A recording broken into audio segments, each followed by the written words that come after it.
Estábamos hablando, Juan, de la época en que tú eras sacerdote. Cuéntame un poco aquella historia, porque tú le escribías informes a añoveros, ¿no? Sí, esto lo recogió bien El Español, que me hizo una buena entrevista. Eso fue finales de los 60. Eso fue exactamente... Porque Añovero se va de Cádiz en el 73, ¿no? Añovero se va en el 73, sí. Sí, en el 73. Que fue cuando todas las detenciones, que vamos, días sí, después... Él se va a Bilbao y luego días intenta después Franco es cuando expulsarlo. vienen todas las redadas aquí policiales que detienen a más de 60 personas, entre ellos nosotros y tal. Sí, esto fue en el 73 y días después fue... Claro, es que ahora te contaré, si me lo preguntas te diré, esto no estará saliendo en directo. Sí, estamos grabando, ¿eh? Entonces me ha cogido de improviso. Bueno, pero no has dicho nada. No he dicho nada. No has dicho nada. ¿Es directo raro, o he grabado? Esto está grabado, está grabado. He grabado. Pero vamos, que no has dicho nada. No, es que no, que cuando las detenciones que fueron en la época ya de Dorado, los primeros días de estar Dorado aquí, a mí poco antes yo me había entrevistado con Añovero en su despacho y tal, y claro, se comprende porque en aquellos años había mucha presión de la policía, porque pensaban que todo el movimiento que había obrero en Cádiz, de panfletos, de hostadillas, de todo lo que había, los culpables éramos los curas obreros, ¿no? Entonces la policía estaba frita, hasta que el punto que yo tenía de mi sombra a un comisario que era Charro, Jesús Charro. Famosísimo. Famosísimo, ese era mi sombra. Yo iba a tomar un café y Charro estaba al lado mío. Hasta el punto que, vamos, en autobús, yo iba en el autobús y miro detrás del autobús y venía Charro detrás con tu coche y detrás del autobús mío. Estaba obsesionado. Era un personaje que estaba completamente desordenado y él se creía que todo lo que se movía en Cádiz éramos nosotros los culpables. Es verdad, Juan, que en aquella época la iglesia, o digamos los sectores obreros de iglesia eran muy poderosos en Cádiz. Por eso la USO fue tan... Sí, muy fuerte. Era hegemónica fuerte. En la Bahía de Cádiz, en Jerez. Muy fuerte, con un cuadro muy preparado, de gente muy bien formada. La USO en aquella época era magnífico. Sí. Entonces, tú empezaste de diácono, me estabas contando, en la línea. Vamos, yo termino mis estudios en el seminario, como es lógico, del 54 al 66, que eran 12 años, y cuando termino yo le pido a Añovero que en vez de salir directamente de cura, que era lo que se llevaba entonces, yo tenía mis temores, porque a mí me chocaba un poco el tinglado de la iglesia y eso, me parece que ahí no iba a estar y tal. Y entonces le pido antes probar haciendo un año de diaconado. Entonces Añovero era un obispo que era muy receptivo a lo que se le decía, era muy dialogante, escuchaba mucho y tomaba las cosas que tú le proponías. Eso me pasó a mí con él en varias ocasiones, que si quieres ya te las puedo ir contando, pero esta fue la primera. Yo le propuse hacer un año de diaconado y él me la aceptó. Y entonces me destina 3 meses a la línea, a la zona de los Junquillos, que era una zona todo de barracas y de arenales, entonces no había nada, casa construida, enorme de grande, cañaverales, arenales, barracas, eso era los Junquillos. Allí estoy 3 meses y después de otros 3 meses me manda a la zona de Jandilla, al tema rural, diríamos. Voy con un cura, que es Paco Ferrando, que era el párroco de allí, diríamos, y él íbamos visitando como unos 15 núcleos rurales de la zona de Vejer. Entonces, claro, yo, el que hacía el trabajo, digamos, pastoral, era el párroco. Yo iba con él, digamos, acompañándole, aprendiendo, pues yo era inexperto, pero yo me dedicaba a observar y a ver y a tomar nota. Y yo iba tomando nota de lo que veía, cómo vivía la gente, cómo estaban, cómo vivían en barracas, con los techos de junco, en fin. Veía un poco todo el transporte, que era un desastre. Y entonces yo, al final de mis 3 meses allí, hago un informe que yo pensaba que iba a ser para mí. Vamos, que era mío, pero se lo entregué al obispo para que él lo supiera. Y entonces el obispo, como siempre, que era muy receptivo, como te digo, coge ese informe y hace la pastoral, aquella famosa sobre el campo andaluz, que tuvo tantísimo impacto que duró días y días y días en primera página de todos los periódicos de España. Sobre todo, me acuerdo, el Mundo no, era... Sí, no me acuerdo. Había unos periódicos que lo estuvieran dedicando muchísimos días, porque los caciques contestaban. Intervenían los caciques protestando y tal. Entonces había gente que le contestaba y aquello fue una polémica que duró muchos días. Claro, aquello tuvo tanta repercusión que la policía, como siempre, estaba detrás de todo eso y estaban mosqueados, digamos. Y fueron a visitar al obispo, a decirle que quién le había pasado esa información. Que eso era que había una célula comunista allí metida, infiltrada, y que ellos querían saber quién era y tal. Y el obispo después, Añovero, hablando yo con él, me dice: ha venido la policía, me lo cuenta, porque las relaciones con él eran cordialísimas, no cordiales, eran cordialísimas, como amigos, digamos. Y dice, a mí me tienen que cortar la lengua con una cuchilla antes que yo dar el nombre de quien me ha informado, me dijo. Como también en otra ocasión, cuando antes de las detenciones, que no fueron estando él, como te dije, que fue estando ya los primeros días dorados, poco antes también había estado hablando yo con él y se comprende que ya tenía él muchas presiones también de la policía para que nos detuvieran, a los curas obreros y todo eso, también al conciliar de la UAS, Miguel Mugán. Miguel Mugán todavía vive, ¿no? Todavía vive. Pues es muy mayor, ¿no? Tiene 90 y tantos años, sí. ¿no? Que él me dice... ¿Ese fue el que me casó a mí? Ese fue, ¿no? me dice Añovero, dice: a mí me detienen un sacerdote mío y yo me planto en la puerta de comisaría y hasta que no lo suelten de allí no me voy de allí. Pero es que Añovero lo hacía. No era lo decir, no era una bravuconada de él, no, Bueno, es que lo hizo siendo obispo de Bilbao, que él lo quiso hacía. Franco. Entonces, la policía no se atrevía con Añovero, no fue capaz de detener la policía a ni un cura estando Añovero aquí. Fue salir él inmediatamente, una redada donde fuimos por lo menos 60 detenidos de militantes obreros, curas obreros, en toda la Valle de Cádiz, ¿no? Y bueno, así era la cosa, ¿no? Además, se da la coincidencia de que está Añoveros de obispo en Cádiz con los efectos del Concilio Vaticano II, ¿no? Exactamente. Que es lo que abre las puertas de la Iglesia, y la casualidad, la coincidencia, que está también un obispo abierto a esos cambios en la Iglesia, ¿no? Exactamente, porque eso de alguna manera ya el concilio lo dejó a criterio de cada obispo el tema de impulsar los curas obreros en cada diócesis, que dejó a criterio de cada Añovero, era de los que estaba a favor.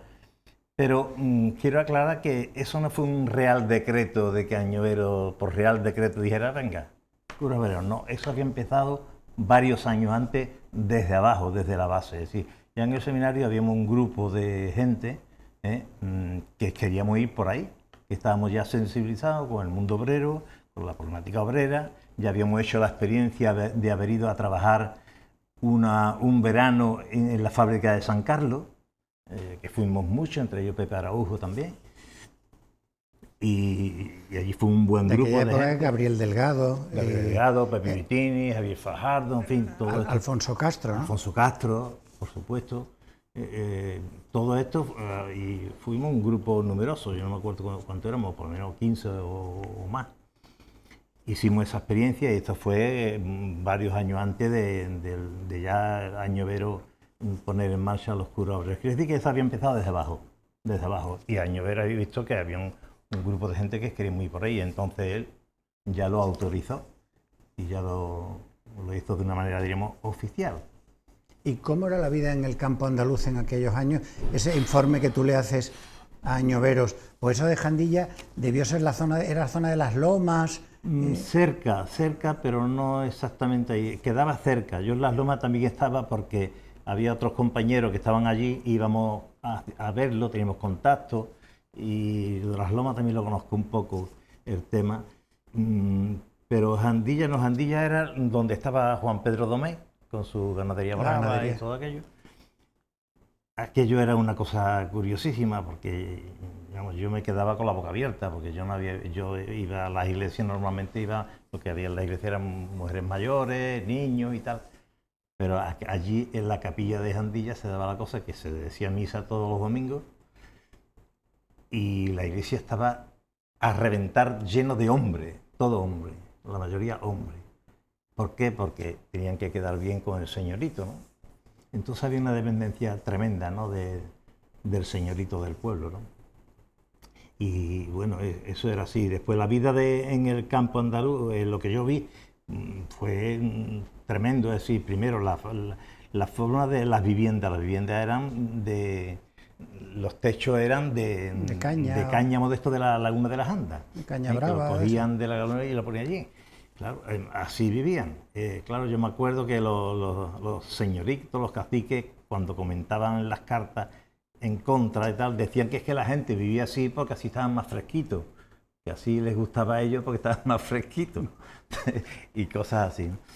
Los medios de transporte eran horrorosos porque aquello eran carriles que hacían completamente intransitable, ¿no?, el paso de las personas. Yo me acuerdo que una vez en Zahora hubo un entierro de una persona que llevaban el ataúd entre varios y el ataúd se les cayó y cayó en el fango y quedó allí, que no podían la gente apenas de sacarlo, en fin, que fue un problema grande porque que los caminos eran completamente intransitables. Claro, de todo esto yo le iba informando, ¿no?, de cómo vivían, cómo era la vida allí, las condiciones, el minifundio, es decir, que gente que vivían con un terreno muy, muy pequeño, que no les podía dar para vivir, ¿no? Todo esto eran comentarios porque hablábamos con la gente, lo visitamos, hablábamos y yo iba observando, escuchando y tomando nota. Y el analfabetismo sería también muy grande, ¿no? El analfabetismo supongo que también, aunque yo este punto concretamente no lo toqué, porque no pude yo eso comprobarlo. Yo iba viendo un poco más que nada lo externo, lo que yo iba viendo, ¿no? Pero este punto concretamente... Añovero, ¿cómo era Añovero? Ha dicho que era un hombre muy abierto. Yo me acuerdo siempre que Añoveros, no sé si de él surge aquel concepto del chabolismo vertical. Una de sus homilías famosas fue contra la infravivienda en la ciudad de Cádiz. Y entonces habló del chabolismo vertical, que es un concepto que se ha repetido. Y es verdad. Y sin citar que fue Añoveros el que lo dijo en una homilía, ¿no? Y es verdad, él lo dijo, el chabolismo vertical, es cierto. Es que Añovero era un hombre muy social, era un hombre muy sensible por los temas sociales, que es lo que necesitamos en Cádiz aquí. Es decir, Cádiz es una zona que todos lo sabemos, de grandes problemas sociales, de paro, de vivienda, en fin. Y necesitamos obispos que sintonicen con esa problemática del pueblo, ¿no? No que se aíslen de eso y pasen de largo ante esos problemas, eso no puede ser. Y claro, y después como Añovero también hemos tenido otros obispos también en la misma línea de sensible ante lo social, ¿no? Dorado, un poquito menos, pero era un hombre bastante cercano también. Y sobre todo Ceballos, que fue también un hombre muy, muy social, muy sensibilizado por el tema de la inmigración, del tema en fin, de la pobreza, de los problemas de los trabajadores. Hemos tenido aquí obispos muy, muy sociales, ¿no? El actual no mucho, ¿no? El actual ya tú sabes. Ya lo sabemos todos, ¿no? Que es un hombre que va por otro lado, va por otro... de otra forma, ¿no? ¿Y después de Jandilla, qué hiciste? Ya después de Jandilla, que fue el el 67, eso terminó ya después, en el 67, me destina a la parroquia de San Mateo de Tarifa. Allí estoy de coautor con un gran cura y creyente y amigo mío, como es Antonio Troya, que está ahora en Puerto Real, ya muy mayor, pero que es un hombre magnífico. Estuve con él 2 años. Pero yo en Tarifa no me encontraba, lo que era el tinglado parroquial no era lo mío, era de comuniones, boda, bautizo, entierro, comuniones, en fin, era todo muy, muy centrado alrededor de los actos litúrgicos y así, ¿no? Y yo iba buscando un poco más conectar con el mundo obrero y todo eso. Yo me acuerdo que yo en Tarifa, por las mañanas temprano, me iba al muelle a tomar un café allí con los pescadores, en un chiringuito que había allí, que estaban todos los pescadores, y yo me metí allí, que me verían como bichos raros y todo eso, pero yo pasaba por allí, necesitaba ver gente obrera y no, porque siempre tuve la sensación de que el cura en la parroquia lo veían un poco arriba, ¿no? Por encima de la gente, y yo quería ser igual que la gente. Y hasta el punto que ya el segundo año, yo estuve 2 años en Tarifa, el segundo año le propuse a Troya de que yo tenía que empezar a trabajar en algo, lo que fuera. Y él habló con un amigo suyo que tenía un taller de moto y estuve trabajando 3 horas más o menos diarias en ese taller de moto. Hablando del año 67, yo tenía mis pelos todos que me llegaban por aquí y no era normal un cura trabajando en el año 67 en un taller de moto, ¿no? Pero para mí aquellas horas me relajaban, eso de poder coger las piezas y limpiarlas, en fin, todo aquello. Me sentía yo que estaba compartiendo de alguna manera la vida obrera, ¿no? Pero claro, no dejaba de ser un poco un parche, ¿no? Hasta que ya al año siguiente fue cuando ya le hablé con el obispo y le planteé que quería trabajar como cura obrero. O sea, yo lo tenía claro y así fue. En Ñovero de nuevo otra vez.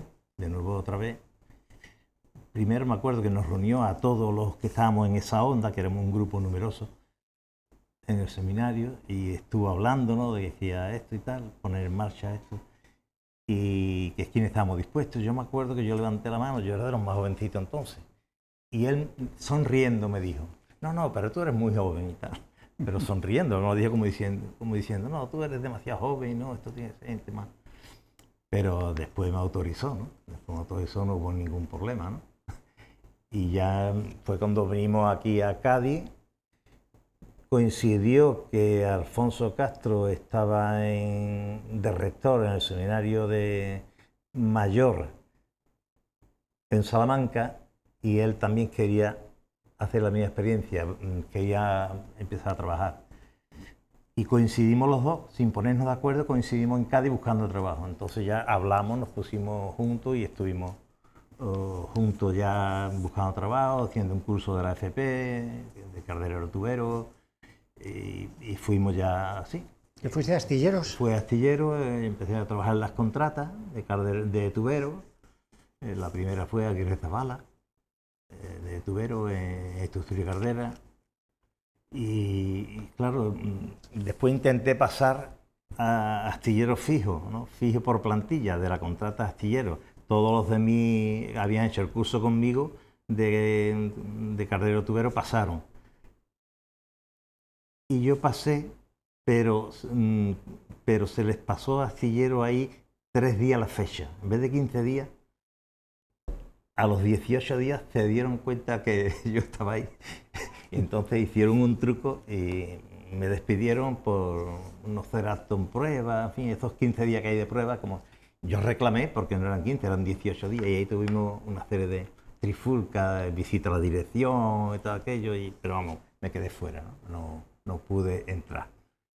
¿Y cómo simultaneabas tu trabajo obrero con la labor pastoral? Sí, lo mismo. ¿Estabas en alguna parroquia? Oficialmente, Alfonso y yo, oficialmente, estábamos adscritos al Cerro del Moro, a efectos oficiales.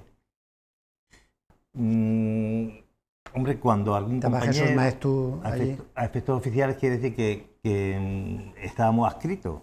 Tú sabes que tiene que ver, cada cura tiene su nombramiento, ¿no? Tiene que tener un sitio, un nombramiento. Nosotros oficialmente estábamos allí. Pero prácticamente teníamos muy poco contacto con la parroquia. Sí, íbamos por allí, hablábamos con Jesús, que estaba allí, Jesús Maestú, Gregorio López también estaba allí, ¿no? Gregorio. Hablábamos con ellos y teníamos buenas relaciones y todo eso, y hablábamos, pero lo que era ir por la parroquia lo llevaban ellos, nosotros no. Nosotros intentamos conectar desde la casa, digamos, desde la casa, conectar con gente, y así fuimos haciendo, ir creando una comunidad, de las primeras que se formaron, comunidad podríamos llamar de base, en Cádiz, pues fuimos nosotros en esa época, en esos años, en los años 70, 71, por ahí. Y así empezamos, con gente conocida, gente compañera de trabajo, antiguos de la JO algunos, y se iban agregando, íbamos teniendo nuestra Eucaristía en el piso, la gente intervenía, hablaba, en fin, que era una forma distinta de ir funcionando, ¿no? No había que estar todo el mundo metido en una parroquia haciendo las mismas cosas, ¿no? ¿Y tú vivías entonces en el Cerro del Moro, vivías también? Bueno, nosotros empezamos, Alfonso y yo empezamos viviendo en la zona, bueno, fuimos a buscar, lo primero fue intentamos buscar piso en el Cerro del Moro.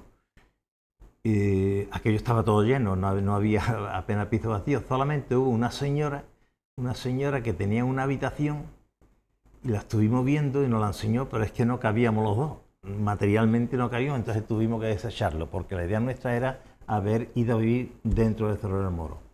Pero no pudimos porque no había materialmente, no encontramos sitio. Entonces buscamos la cercanía, a ver dónde podíamos ir. Al final aterrizamos en la zona de la laguna, unos chalés viejos que tenía allí, una señora que se llamaba Doña Clara, me creo. Chalés que estaban todos, en fin, En ruinas casi. En ruinas casi, digamos, deshabitadas, sin cuidar, nada, en fin. Y allí encontramos y allí estuvimos un tiempo, unos años. Aquello fue también un núcleo de actividades, ¿no? De todo tipo, ¿no? Con grupos de gente, nos veíamos muchísima gente allí, ¿no? Eso lo saben los que recuerdan estos años, que muchos que están ahí lo pueden recordar. Hacíamos de todo, desde cursos de formación, desde charlas formativas, desde caracoladas para pasar un rato y divertirnos, cantar, tocar la guitarra, formación. Me acuerdo que era la época de que empezaban los sindicatos, los partidos políticos, íbamos llamando gente de distintos sindicatos, distintos partidos, para que fueran hablando lo que era cada uno, que la gente fuera tuviendo una idea de lo que era. Todo esto se hacía allí, ¿no? ¿Qué pasaba? Pues lo mismo de siempre, la policía estaba allí, de guardia casi permanente, ¿no? Y a la gente que llegaba muchas veces le pedían el carnet de identidad, había gente que cogía miedo y ya salía y se iba, a lo mejor volvían más tarde, todo esto lo hemos vivido allí, ¿no? ¿Y hay algún momento que tú te sales de...? Sí, llega un momento en que yo, vamos... del sacerdocio. Me enamoro de la que hoy es mi mujer. Entonces ya vivíamos, después de la laguna pasamos a la Cabe, a la Cabe. Y Avenida Segunda Guardia. ¿Con Alfonso también? Con Alfonso también. Y otro compañero, Pedro Nolasco, que ahora está creo que por Algeciras. Y los tres estábamos allí.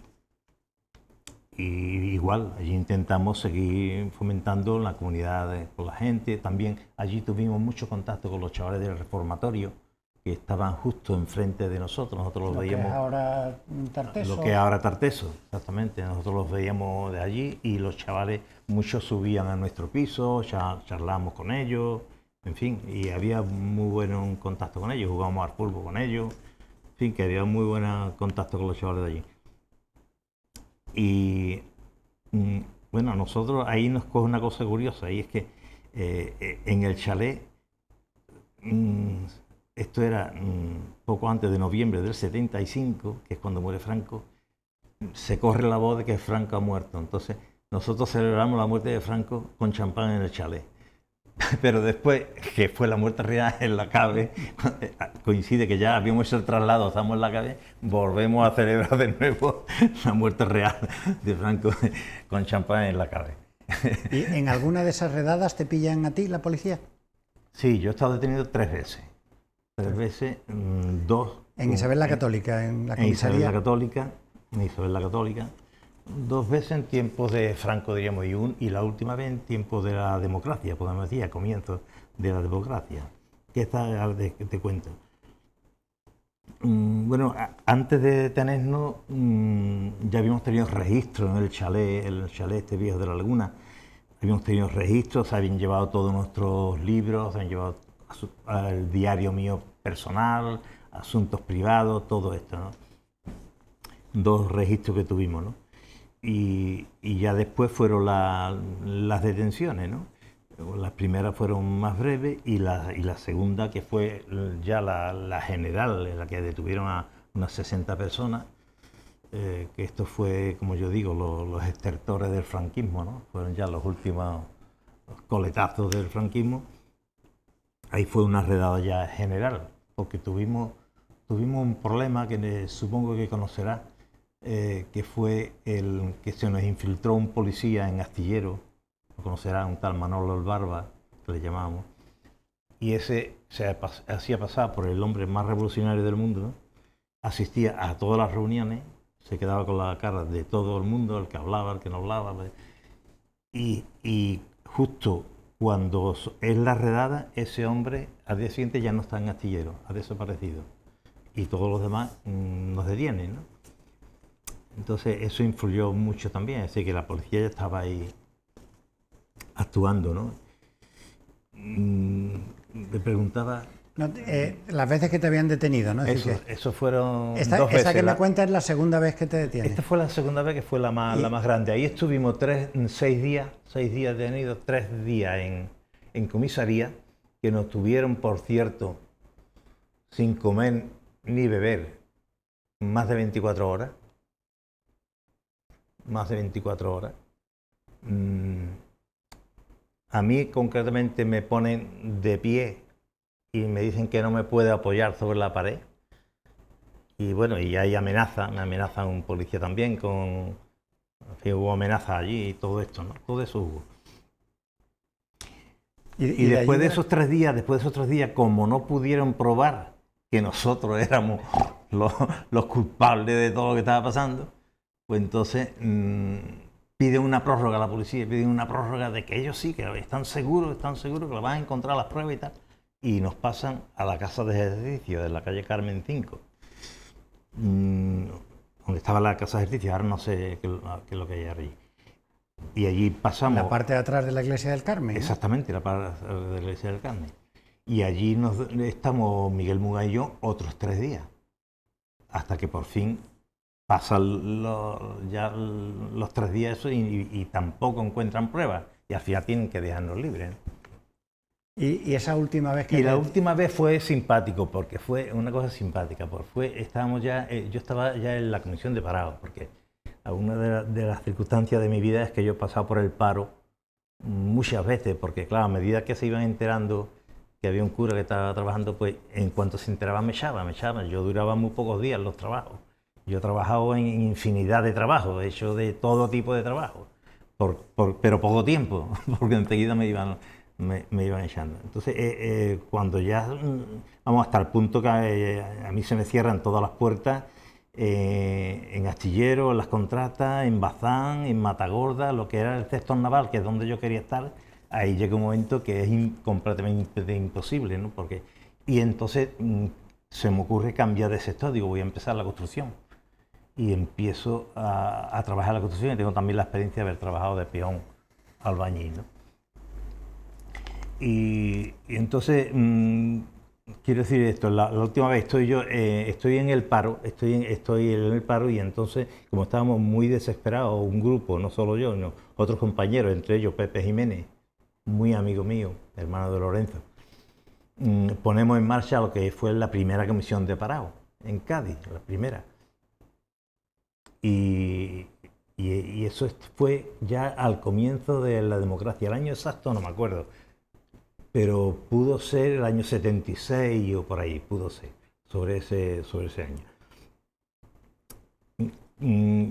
Porque sí, exactamente, Franco muere en el 75, ya en el 76 comienza un poco ya el proceso, ¿no?, de cambio. Y ya en ese proceso de cambio estábamos nosotros, habíamos hecho unas movilizaciones muy importantes con los parados, porque trabajamos muy bien el tema del paro, íbamos haciendo asambleas por barrio con todos los parados, y al final convocamos a todos los parados de todos los barrios de Cádiz en el sindicato vertical, y desde allí nos fuimos a manifestación hasta el gobierno civil, pero sin autorizar, porque no estaba autorizado. Claro, ¿qué pasó? Que cuando fuimos, no sé cuánto éramos, 100 y pico por lo menos, o más, o 150 o 200, no sé cuántos parados éramos, nos plantamos en el gobierno civil, llega la policía, y la policía le dice a Pepe, que era el que llevaba un poco la voz cantante, yo estaba siempre al lado de él, pero el que llevaba un poco la voz cantante era Pepe, dice, bueno, tenéis 2 minutos para disolver, le dice a Pepe. Y Pepe, que era una persona extraordinaria, toda su cosa era convencer a la policía de que tiene que ponerse a favor del pueblo, que tiene que apoyarnos y se pone a charlar y convencer a la policía. Claro, pasan los 2 minutos y cogen a Pepe por la camisa para el furgón y lo meten. Claro, cuando yo veo que va Pepe metido en el furgón para la comisaría, digo, yo me voy con él también. Y me metí con él. A mí no me detuvieron, pero yo me metí con Pepe porque digo, como voy a todos, hemos estado siempre juntos. Y me fui con él. Claro, aquello fue una detención muy especial porque ya, como te digo, había empezado los partidos y ya había un movimiento, se avisó a toda la gente del PSOE, a la gente del, no sé si era PC o Izquierda Unida en aquella época, en fin, todos los partidos y sindicatos, y fueron todos para comisaría. Claro, la comisaría se llenó de aquello. La comisaría estaba inundada de gente y hasta por fuera que no cabían. Me acuerdo que nosotros estábamos allí y veíamos a los policías en el 3er piso que le decían uno a otro, ¿qué pasa aquí hoy? Porque hay tantísima gente, y estaban ellos mismos extrañados, ¿no?, de ver la cantidad de gente que había, ¿no? Y entonces nos soltaron, en pocas horas ya esta vez nos soltaron, porque realmente no había habido más que eso, uno que no se había comunicado. Bueno, vamos a hacer un pequeño receso y ahora seguimos, ¿vale? Muy bien, muy bien.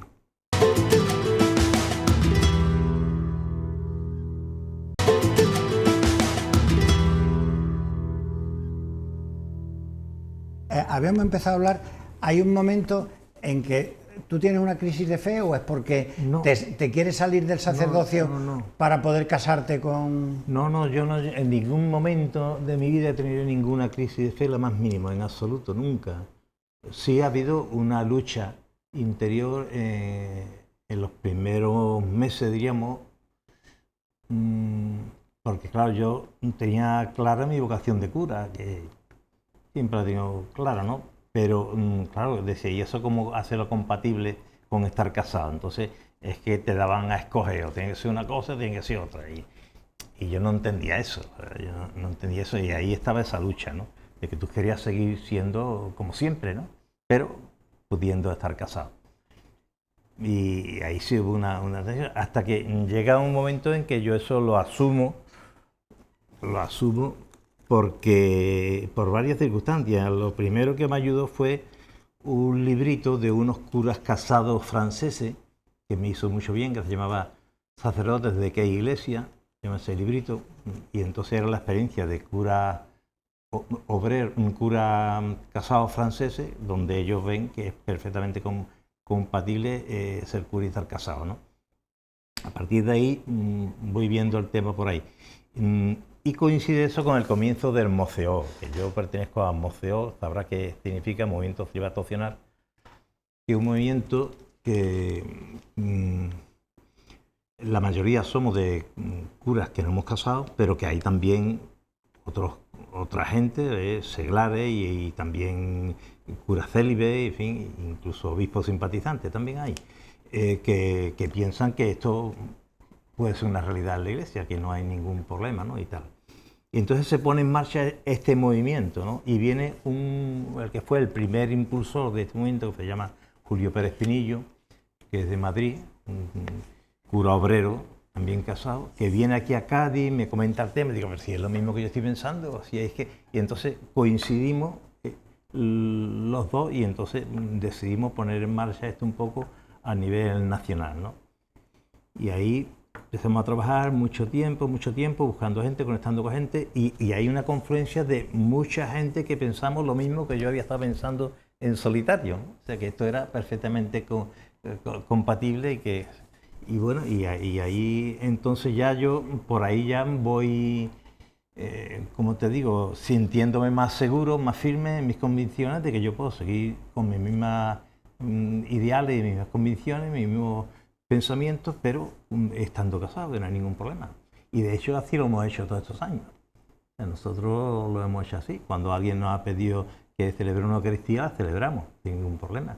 Cuando alguien nos ha pedido que le bauticemos un hijo, lo hemos bautizado y cosas así. Cuando nos han pedido que le casemos a alguien, lo hemos casado. O sea, es que lo hemos hecho así. Bueno, de alguna manera el sacerdocio es para toda la vida, ¿no? Que no... Si tienes vocación, sí. Si no, hay gente que no, que la pierde, pero si tú te sientes con tu vocación, pues sí, ¿no? te fuiste a vivir a Loreto. Y ya, sí, exactamente, pues ya, claro, ahí en esa época hubo tensiones con la gente con la que yo convivía en la casa, hubo tensiones, ahí lo pasamos bastante mal. Entonces yo me vengo a vivir a Loreto, y que fue justamente el año 77. El año 77,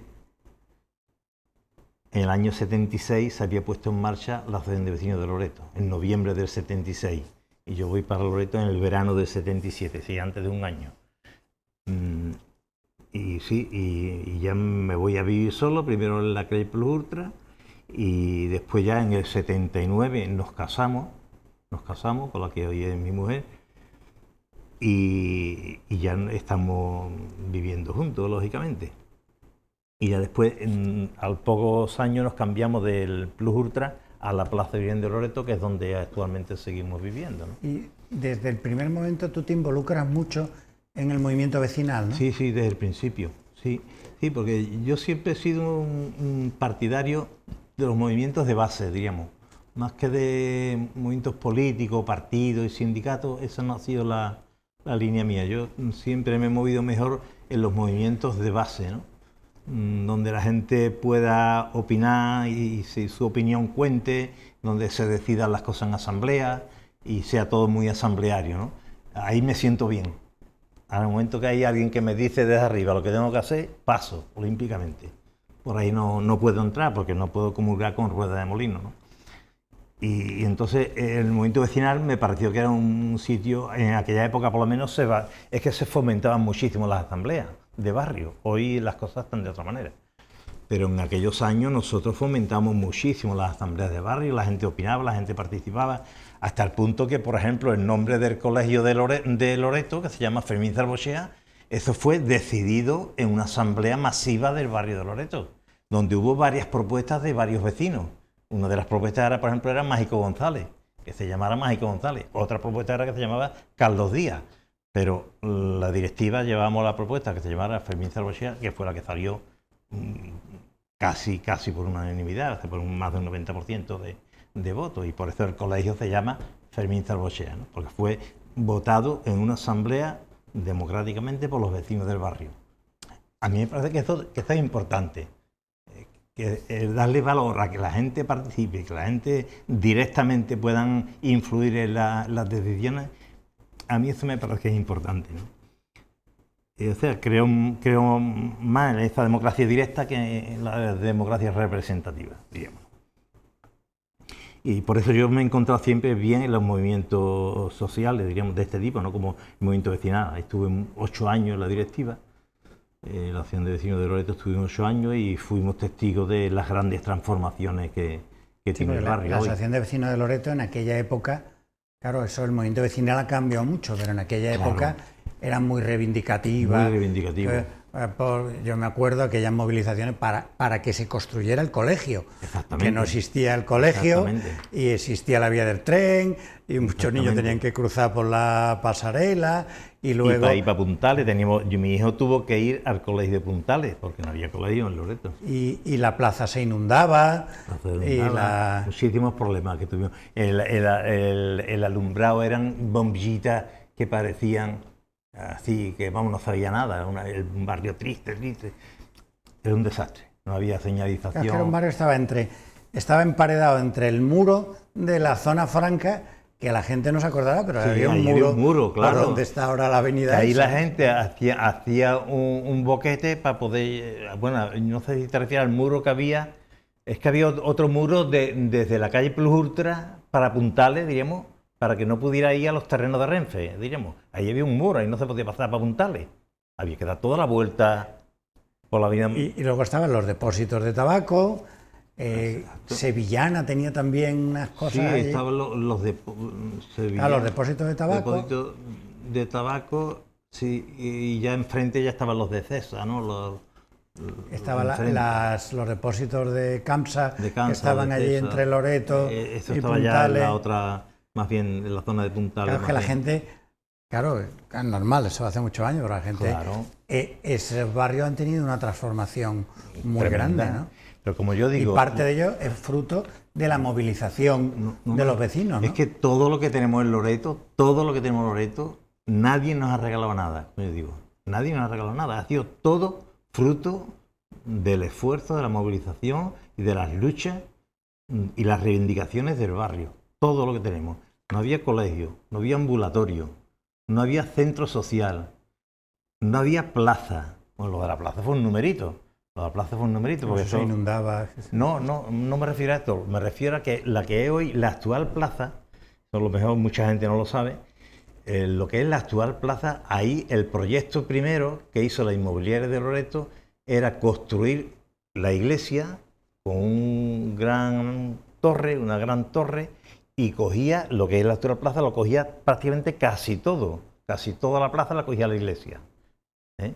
Y había una parcela, el donde está ahora la iglesia, que era del barrio, y ahí se luchó a muerte para conseguir que la parcela donde hoy está la plaza fuera para el barrio y se cambiara para donde está hoy la iglesia. Así que hubo un intercambio ahí de parcelas. Pues claro, al barrio lo dejaban sin plaza. Hasta el punto que ahí yo no estuve en esa reunión, pero fue en la junta directiva a hablar con el obispo, que entonces sería Dorado, ¿no? Dorado, sí. Y ya Añovero no estaba, Dorado.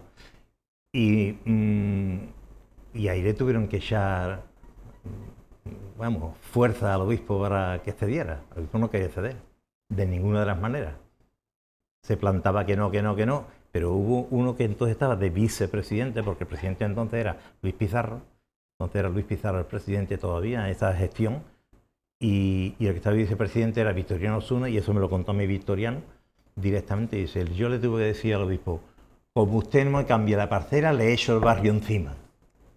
Y ahí ya el obispo se asustó, porque no estaba acostumbrado a que le hablaran así. Y entonces el barrio, que tenía una fuerza, ¿no? Que había gente que respaldaban a los directivos, ¿no? Que había una fuerza detrás. Y ahí se atemorizó Dorado y entonces cedió. Si no, no hubiéramos quedado sin plaza. Esa fue una de las primeras gestiones que hubo que hacer, de las muchas que hemos hecho. Te digo, ahí después fue la plaza, lo de las inundaciones. Eso te voy a decir que luego fue la movilización para urbanizar la plaza, pues la plaza se inundaba, era una laguna. Era barro, era todo arena. Hubo que urbanizar la plaza. Pues ya en la época de Carlos Díaz, ¿no? Carlos Díaz estuvo en mi casa haciendo una foto de la plaza. Me pidió permiso, mira, ¿te importa? Y tengo yo una foto hecha por Carlos Díaz desde mi casa, ¿no? De la plaza urbanizada ya. Pero es que después, hubo muchísimos problemas. Allí los alcantarillados interiores de las viviendas estaban cruzadas las aguas fecales con las aguas pluviales, en fin, aquello era un desastre. Tuvimos que contratar un arquitecto nuevo, que fue a cargo de nuestro, que lo tuvo que pagar la inmobiliaria, que fue Jiménez Mata, que fue el que hizo todos los estudios y corrigió todo el desastre que había hecho la inmobiliaria allí, en la alcantarillado interior de las viviendas.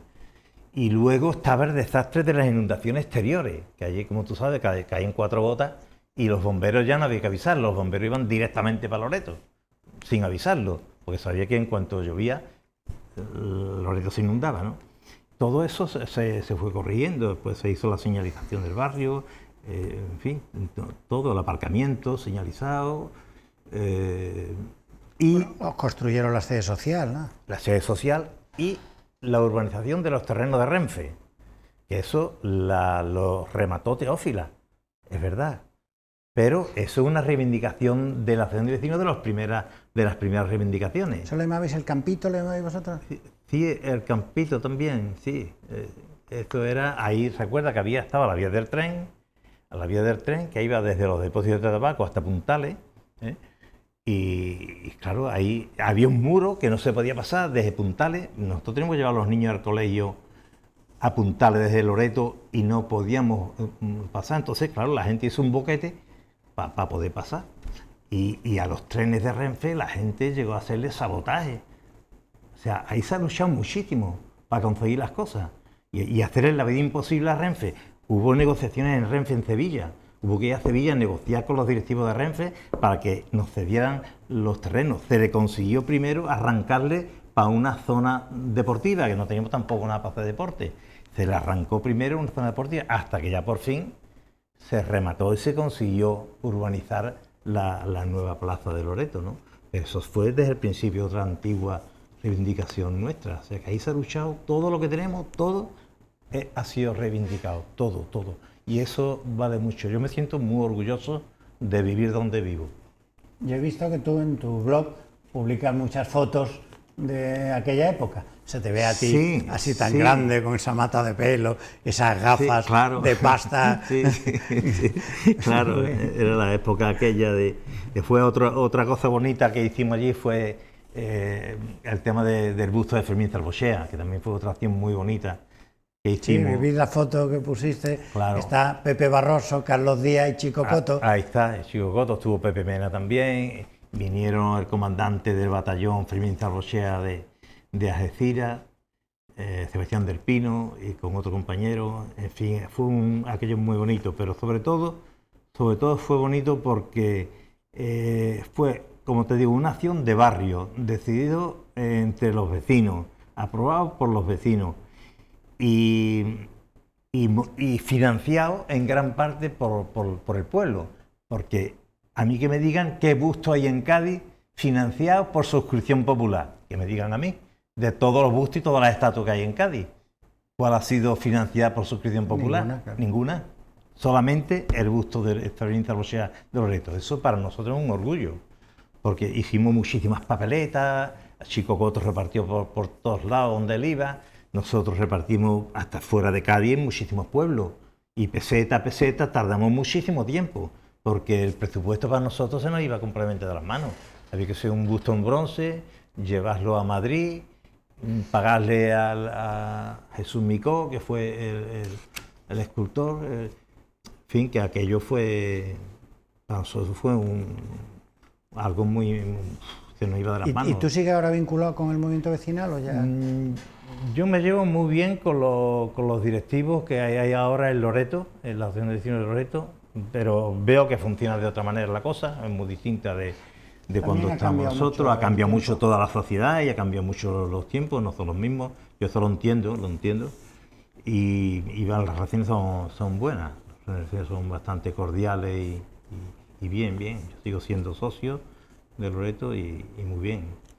Vamos, con los demás acciones vecinos y eso no tengo contacto, más que nada con mi barrio. ¿Y qué vínculos tienes, digamos, con la Iglesia? Aparte de ser creyente, quiero decir, que con la estructura de la Iglesia... Con la estructura de la Iglesia no tengo es que yo te leo, no.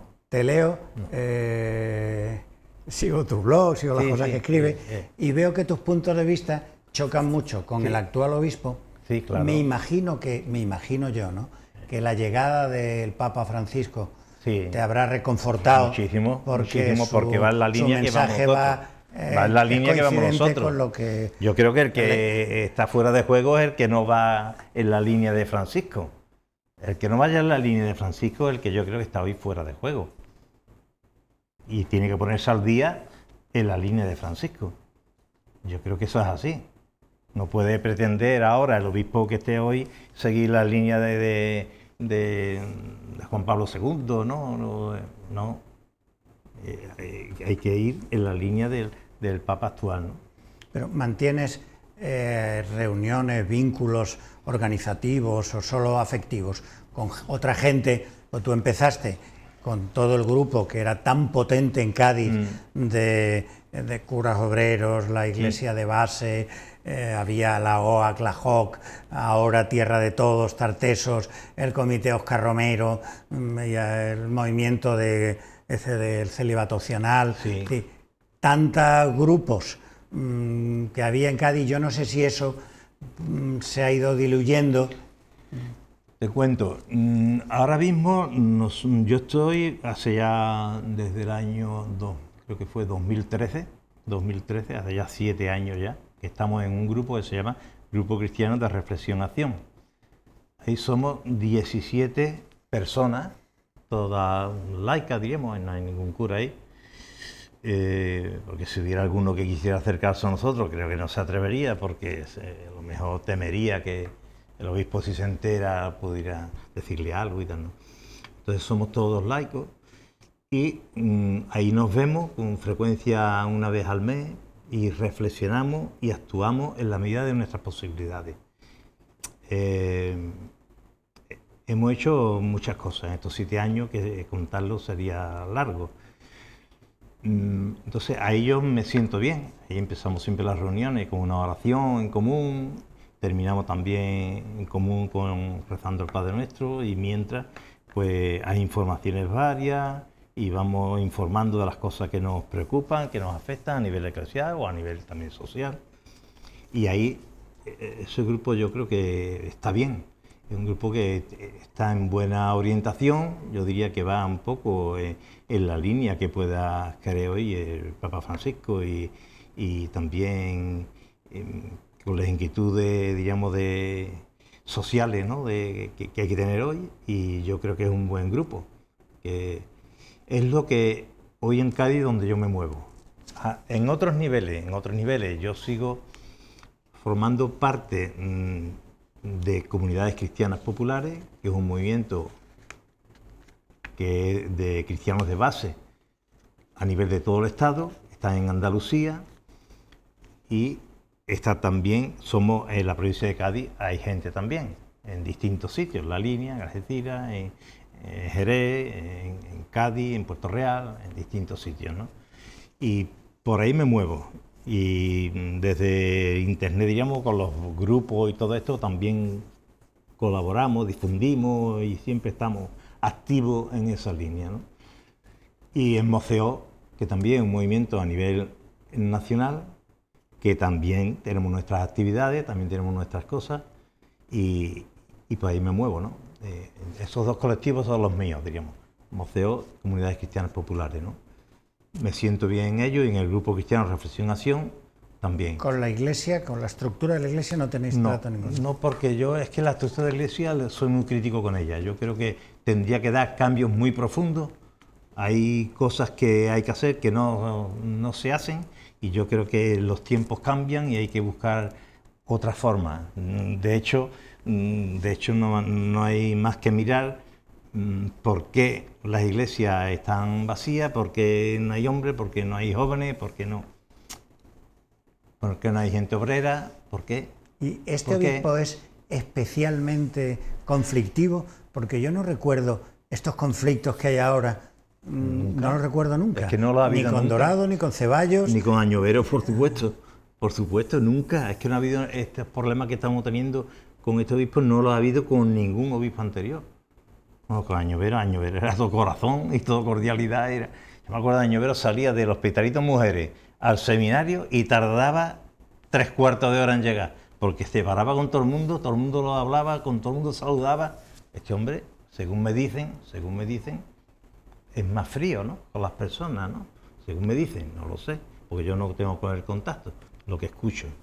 Entonces, no se puede ser así, hay que ser muy cercano a las personas, muy, no sé, creo que hay que ir en otra línea. Y el Papa Francisco está marcando la línea muy claramente, en una reunión que ha tenido él no hace mucho con los párrocos y obispos de Roma, con los párrocos de Roma se lo ha dicho, ¿no?, cómo tienen que ser con la gente.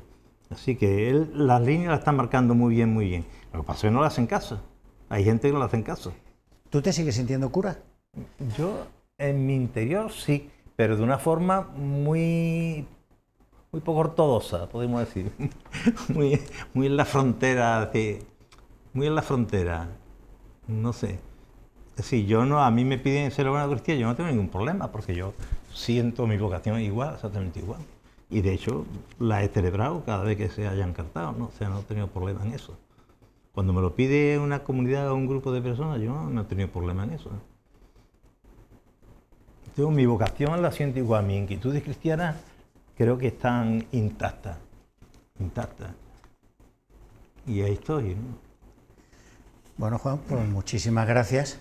Y ha sido una charla muy entretenida y unos recuerdos muy gratos para que todas estas nuevas generaciones recuerden que hemos llegado hasta aquí después del trabajo de mucha gente como tú, sí, en muchos ámbitos del movimiento obrero, vecinal, cristiano, ¿no? Lo que yo me pregunto si esto que yo he hablado le interesará a alguien. Bueno, a mí sí, te voy a decir, a mí sí, y yo soy ateo. Son cosas que uno ha vivido, pero uno dice, bueno, ¿y a quién le podrá interesar esto? Yo soy ateo, Juan, y a mí me interesa, o sea que yo el único criterio que tengo para invitar aquí a la gente es que me interese a mí. Bueno. Entonces yo, si no me interesa a mí, no creo que le pueda interesar a nadie, así que para mí ha sido muy interesante. Pues muchas gracias. Muchísimas gracias por este rato. Aunque le interese a una sola persona, claro, merece la pena. Muchas gracias.